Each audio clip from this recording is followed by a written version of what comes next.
டேய், சாருக்கு மட்டும் ஒரே ஒரு ஸ்டூல் எடுத்து போடு.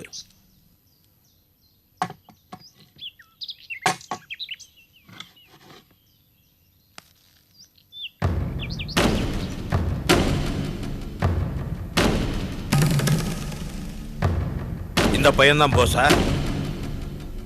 ஆமா. என்ன போஸ், உன் முழு பேரு சுபாஷ் சந்திர போஸா? இல்லைங்க, வெறும் போஸ் தான். முதல்ல சட்டையோட மேல் பட்டனை போடு. நீ என்ன மைனரா? சட்டையை திறந்து விட்டுட்டு இருக்க?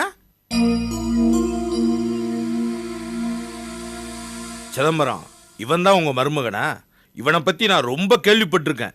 சண்டி மாடு மாதிரி சுத்திக்கிட்டு வருவானாம்ல. என்கிட்ட கொண்டாந்து விட்டீங்கல்ல, இனிமே எதுக்கும் கவலைப்படாதீங்க, நான் பாத்துக்கிறேன். உங்களை நம்பித்தாங்க நான் அவனை கூட்டு வந்திருக்கிறேன். நீங்க எதுக்கும் கவலைப்படாதீங்க சிதம்பரம். இவனை விட துளுத்து போன கேஸையெல்லாம் நான் பார்த்துருக்கேன்.